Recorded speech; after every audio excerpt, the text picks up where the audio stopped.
The demonstrations on the weekend, if I may, Sir Keir, and you'll know where we're going, I would imagine, the actions by a small number of people in Bristol who decided to topple and then throw into the harbour a statue. Sir Keir. Yeah, shouldn't have been done in that way. Completely wrong to pull a statue down like that. But stepping back, that statue should have been brought down should have been taken down a long, long time ago.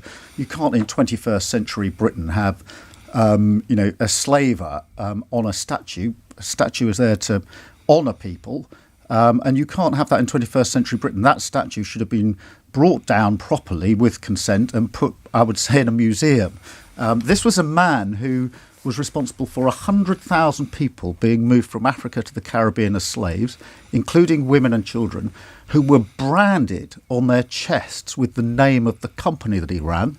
Of the 100,000, 20,000 died en route and they were chucked in the sea. He should not be in a statue in Bristol or anywhere else. He should be in a museum, because we need to understand this. That should have been taken down a long time ago. And what of the police, who seemed to watch? Well, they didn't seem, I can say, they watched as it happened and did not take action. Was that the correct action from the police? I was very struck by, I think it was Superintendent Andy Bennett, who was the police officer, the superintendent on the ground, who judged the situation. And he said he was really disappointed by the vandalism and the bringing down of the statue, but he didn't think it was the right thing to intervene because it might make the situation worse.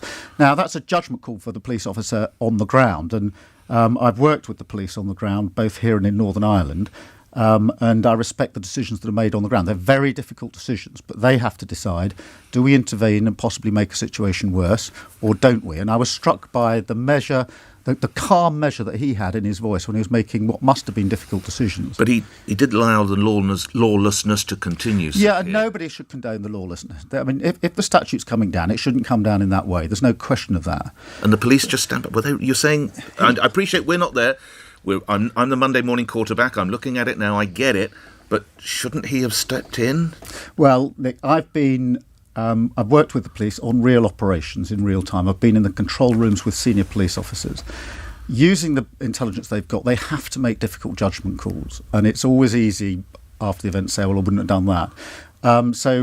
Actually, I would support the police on the ground in the decisions that they make. Now, I know others will have different views, but I know how difficult it is for police officers to make those sorts of decisions. Had they intervened and the situation got a lot worse, obviously, there would be different questions for him. But, he was the superintendent on the spot. He took a judgment call. He knows his community. I'm not going to second-guess the decision he made.